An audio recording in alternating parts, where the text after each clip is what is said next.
이 시간 함께 따라하겠습니다. 마리아의 순종. 네, 광고 시간은 따로 없겠고 한 가지 말씀을 드리면 오늘 조은이 지난번에 돌잔치를 했습니다. 해서 나갈 때 돌 감사해서 떡을 드립니다. 그래서 성탄절 떡은 아닌데 돌떡을 드립니다. 하나씩 꼭 받아가시면 감사하겠습니다. 여러분, 성탄절이 여러분들에게는 어떤 의미일까요? 성탄절이라고 해서 혹시 오늘 예배 후에 식구들과 맛있게 외식하거나 식사하는 스케줄을 짜는데 우리는 온 마음과 정성과 힘을 다 쏟은 것이 아닐까, 그런 생각도 해보게 됩니다. 물론 그것도 좋겠지만 우리는 그리스도인들로서 이 성탄절의 의미를 한 번 더 되새기는 것이 필요하다는 거죠. 이것이 반복되지 아니하면은 우리는 중요한 신앙의 메시지를 놓치게 되고, 신앙의 메시지를 놓치게 되면 삶이 힘을 잃게 됩니다. 하기 때문에 신앙은 삶과 굳건히 이어져 있음을 알고 항상 신앙의 메시지를 생각함으로써 여러분들의 삶을 바르게 세워 나가는 것, 그런 모습들을 우리 삶 속에 늘 꾸준히 구체적으로 가지고 살아가야 된다. 성탄절 참 놀라운 사건이었어요. 역사에 일어난 사건, 얼마나 감격스럽습니까? 소름이 끼칩니다. 역사 속에서 주님이 오신 놀라운 사건이 있었다. 소설도 아니고, 그죠? 상상도 아니고, 분명히 역사 속에 기록된 사건이라는 사실입니다. 그러면 하나님께서는 어떻게 우리에게 성탄절을 허락하셨을까? 성탄절을 다른 말로 말하면 성육신의 사건이거든요. 예수님이 사람으로, 하나님이 사람으로 오신 사건, 성육신의 사건입니다. 근데 성경에는요, 너무 감격스러운 그런 의미를 말합니다. 하나님이 세상을 이처럼 사랑하사. 하나님이 사랑하셔서, 세상을 너무나도 사랑하셔서 그 아들을 보내주셔서 성탄절의 사건이 나타나게 된 거예요. 여기서 여러분, 우리가 놓치는 게 뭐냐면 세상이라는 겁니다. 성탄절은 인간만을, 사람만을 위한 게 아니었다는 거예요. 우리끼리만 축제하고 우리끼리만 즐거워하는 것이 아니라 이 성탄절은 사람과 또 모든 피조물과 피조세계와 이 역사와 우주에게 하나님의 복이 임한 사건. 그럼으로써 예수 그리스도께서 인간이 되어 이 땅에 오심으로써 이것은 어마어마한 의미를 갖는데, 사람과 모든 자연과 모든 역사가 그리스도로 말미암아 그리스도 안에서 하나가 되는 사건이다. 그렇기 때문에 이 성탄절은 부분적인 것이 아니라 온 우주적인 것이고 역사적인 것이고, 주님 때문에 우리는 하나로 이어져 있다는 사실을 알게 된 것입니다. 그러므로 우리는 서로 미워할 수 없고요, 서로 갈라질 수 없고 서로 다툴 수가 없는 것이다. 그것은 성육신의 사건에 배반된 행동이고 모습이다. 우리 모두는 자연도 또 이 환경도 더 사랑하며 살아가야 되고, 자연을 훼손하는 일이 우리 삶 속에서 나타나면 안 된다는 겁니다. 이것 또한 성육신 사건에 위반되는, 배반하는 일이 되고 만다. 또한 우리가 이 역사에 관심을 안 갖는 것도 바로 이 성탄절 신앙에 배반된 것이다. 예수 그리스도로 말미암아 모든 것이 의미와 가치를 가지게 되고 모든 것이 하나로 굳건히 이어져 있다는 사실을 우리가 알게 될 때에 우리가 이 예수 그리스도의 신앙으로 어떤 삶을 살아가야 될지가 분명히 나타나는 것입니다. 자기 자신만을 위해서, 자기의 뜻을 이루기 위해서 아직도 고군분투하며 살아가는 것은 얼마나 그리스도인답지 못한가도 알게 될 것이고, 또 우리 모두가 하나님의 세상을 위해서 우리가 살아가야 된다는 것을 바로 이 성육신 사건, 성탄절이 우리에게 알려주고 있는 것이죠. 예수님의 오심은 전부가 다 그렇습니다. 결국 예수님께서 십자가 지신 사건, 이 사건도 결국에는 인간의 죄뿐만이 아니라 모든 것의 죄를 용서하시는 사건이었다는 것을 우리는 알아야 됩니다. 요한일서 2장 2절 말씀을 보게 되면은 그는 우리 죄를 위한 화목 제물이니 우리만 위할 뿐 아니요 온 세상의 죄를 위하심이라. 우리는 구원을 인간에게 한정지었고 우리는 하나님의 모든 역사와 섭리를 사람에게 한정지었지만 주님의 오심과 주님의 십자가 사건은 인간을 넘어서는 모든 것을 다 담고 있는 구원의 사건이고 구원의 은혜라는 겁니다. 그러니까 우리의 믿음을 더 확장하셔야 돼요. 우리 믿음의 지경을, 우리 믿음의 시각을 더 확장하셔야 됩니다. 전부를 바라보고 모든 것을 바라볼 수 있는 그런 믿음으로 우리는 키워가야 되는 거예요. 자꾸 좁혀져 있는, 좁아져가는 한정된 그런 신앙에서 벗어나서 신앙의 가치로 모든 것을 바라볼 수 있고 그것을 신앙의 가치로 해석해 나갈 수 있는 그런 것이 바로 성탄절의 은혜입니다. 우리를 그렇게 가능하게 만들어주는 것. 주님의 오심은 역사를 완성하는 거예요. 창조의 역사와 새 창조의 역사를 이어주는 것이 주님의 오심이 되는 겁니다. 이 큰 세 가지 사건을 통해서 모든 하나님의 나라가 완성이 되고 그 주님의 오심이 놀랍도록 그 처음과 나중을 이어주는 놀라운 구원의 사건이 되었다. 이것이 성탄절이에요. 그런데 놀라운 것은 이 놀라운 성탄절이 한 여인에게서 시작이 되었다는 것입니다. 그 여인의 이름은 마리아. 과연 마리아에게 어떤 일이 일어난 것일까? 오늘은 간단히 말씀을 전합니다. 마리아에게 세 가지 사건이 일어났어요. 세 가지 사건이 일어날 때에 이 성탄절 사건이 나타나게 되었다. 마리아에게 일어난 세 가지 일 중에 그 첫 번째는 뭐냐면 마리아가 은혜를 덧입게 되었다. 은혜가 임하는 사건이었습니다. 마리아는 갈릴리 나사렛 출신입니다. 산골 마을이에요. 아주 외진 산골 마을. 저 북쪽 아닙니까? 작은 마을. 그 마을에는 또 누가 있었냐면 다윗의 후손 중에 가난한 청년 요셉이 살고 있었습니다. 그 요셉과 마리아는 정혼한 약혼한 사이, 법적인 효력이 있는 거죠. 그런 마리아에게 천사가 나타납니다. 그런 그 마리아에게 하나님의 은혜가 임했다고 28절에서 말하죠. 은혜를 받은 자여 평안할지어다. 주께서 너와 함께 하신다. 마리아가 은혜를 덧입었는데 마리아가 덧입은 은혜는 뭐냐면 주님이 함께 하시는 은혜. 하나님의 아들이 너와 함께 한다.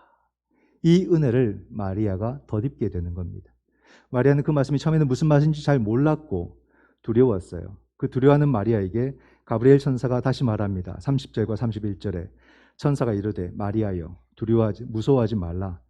내가 하나님께 은혜를 입었느니라. 보라 내가 잉태하여 아들을 낳으리니 그 이름을 예수라 하라. 어떻게 예루살렘도 아니고 그 갈릴리의 나사렛 산골에 살아가는 한 사람에게 이런 놀라운 일이 일어날 수 있었을까? 또 어떻게 사실 그 당시에 결혼할 나이는 굉장히 어린 나이입니다. 그 어린 소녀에게 이런 일이 일어날 수 있을까? 이 모든 것이 가능했던 것은요, 바로 하나님의 은혜가 임했기 때문이라고 성경은 말해줍니다. 은혜가 임하게 될 때 인생의 참된 가치를 여러분 알게 되는 거예요. 인생은 다 가치가 있어요. 하지만 은혜를 알지 못할 때는 자기 인생이 얼마나 가치 있는지 모릅니다. 그러나 하나님의 은혜가 임할 때 비로소 내 삶이 참 가치 있다는 것을 알게 돼요. 그리고 가치 있는 삶을 살아가게 됩니다. 이게 은혜의 힘이에요. 은혜가 임할 때 우리 삶의 가치가 매겨지는 거예요. 기생 라합에게 은혜가 임하니 다윗의 증조 할머니가 되는 겁니다. 사울에게 은혜가 임하니 그가 바울이 되는 거예요. 은혜가 임하고 은혜를 알게 될 때에 우리의 삶이 얼마나 변화될 수 있는가, 그것을 우린 기대하셔야 되고요. 그 삶을 추구하는 삶을 사셔야 됩니다. 우리의 모든 삶 속에도 여러분 하나님의 은혜가 임할 때 비로소 내 인생의 참된 가치를 발견하게 되는 거예요. 은혜를 구하지 않고 자기 힘으로 살아가려는 현대인들을 보게 될 때 그 삶이 결국 무너진다는 것을 본인은 알지 못하고 자기 힘써 애써 살아가며 그러면서 불안과 염려에 빠지는 오늘날의 현대인들의 모습을 볼 때 너무나도 안타깝지요. 우리의 삶도 여러분 나의 어떠함에 골몰할 것이 아니라 바로 은혜의 시선을 둬야 됩니다. 은혜의 가치를 알아야 돼요. 그 은혜를 경험해야 됩니다. 그래야지만 우리의 시선이 은혜에 고정되는 겁니다. 하나님으로부터 오실 그 은혜를 사모하는 그 마음에서만 우리의 삶의 진정한 가치를 우리는 깨닫게 된다. 주님의 은혜를 사모하는 주님의 백성들, 예수 그리스도의 제자들이 되시기를 축원드립니다. 어른들이 은혜 할 때는 잘 몰랐어요. 하지만 삶을 살아가다 보니까 은혜가 아니면 살 수가 없는 거죠. 그 은혜의 크기가 얼마나 큰지 경험한 자만이 아는 그 은혜. 그 은혜를 경험하게 될 때 내 삶이 새롭게 보이게 되고 새로운 생명의 은혜를 그 속에서 경험하게 된다는 겁니다. 두 번째로 마리아에게 임한 사건이 뭐냐면 성령으로 말미암아 하나님의 능력을 덧입게 되었다라고 말을 해요. 마리아가 그렇게 말합니다. 34절에서 나는 남자를 알지 못하니 어찌 이 일이 있으리까? 천사가 35절에서 대답합니다. 성령이 내게 임하시고 지극히 높으신 이의 능력이 너를 덮으리니 이름으로 나실 바 거룩한 이는 하나님의 아들이라 일컬어지리라. 성령이 너에게 임하시고 그러므로 너에게 능력이 덮인다. 능력이 임한다. 그러면서 엘리사벳 이야기도 합니다. 너의 친척 엘리사벳은 나이가 많아 늙었는데 하나님의 능력으로 지금 아기를 가졌다. 그 아기가 누굽니까? 세례 요한이죠. 하물며 너에게 하나님께서 못하시겠느냐라는 말씀을 하는 겁니다. 그러면서 하나님의 모든 말씀은 능하지 못하심이 없느니라라고 이 가브리엘 천사가 확인시켜 주는 겁니다. 하나님의 능력이 그 가운데 임하게 될 때 놀라운 역사가 나타나게 된다는 것을 말해 주지요. 우리는 우리의 힘으로 살아가는 사람들이 아닙니다.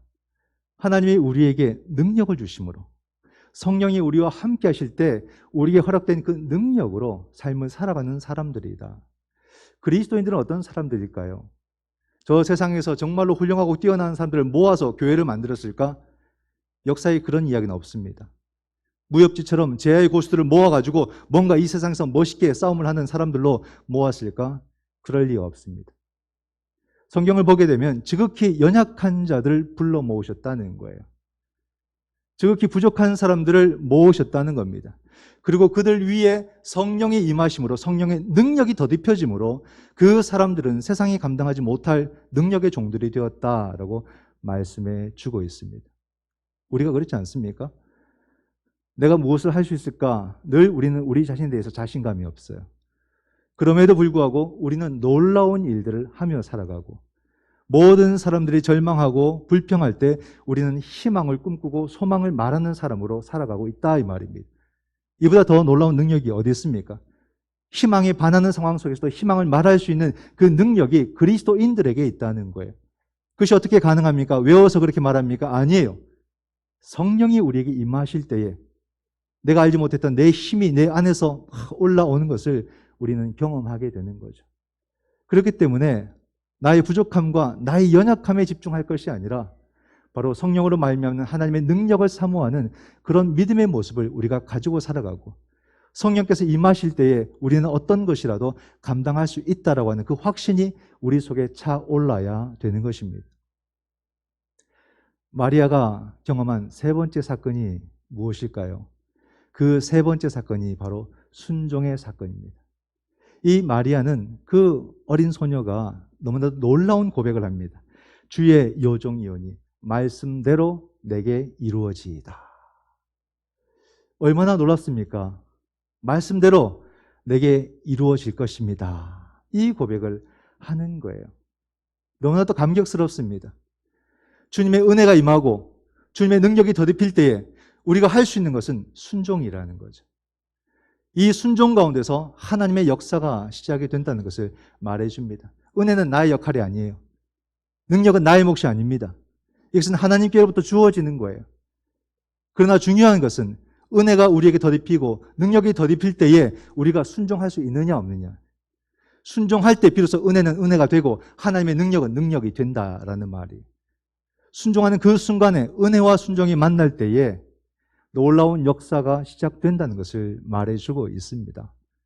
이 세 가지가 만나게 될 때에 놀라운 성육신의 사건이 나타나게 되었다. 하나님은 우리를 이렇게 쓰신다는 말이에요. 마리아의 이 순종과 이 고백을 우린 작게 보아서는 안 됩니다. 광신이 아니에요. 어떤 이성도 지식도 무시한 그런 발언이 아닙니다. 바로 하나님의 뜻 앞에서 우리 모두가 드려야 될 고백을 이 마리아가 하고 있는 거예요. 예수 그리스도를 하나님의 아들로 믿는다면 우리 모두는 이 고백을 드릴 수 있어야 되는 거예요. 주의 종이오니 말씀대로 이루어지이다. 이 고백을 우리가 드릴 수 있을 때 우리는 놀랍게 하나님의 역사를 시작할 수가 있다라는 말이죠. 마리아의 이 고백은 자기 전 실존을 건 고백이었어요. 그렇지 않습니까?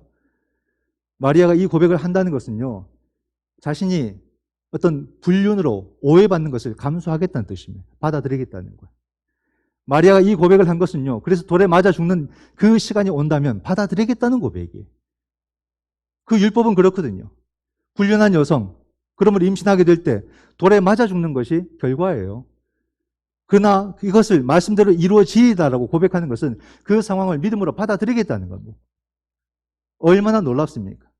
자신의 미래를, 자신의 운명을 주님께 맡기고 받아들이겠다는 거예요. 주님의 그 말씀을 신뢰하겠다라는 이 마리아의 고백이 얼마나 놀라운 고백인가를 알아야 됩니다. 오늘날 우리들의 문제는 뭘까요, 여러분?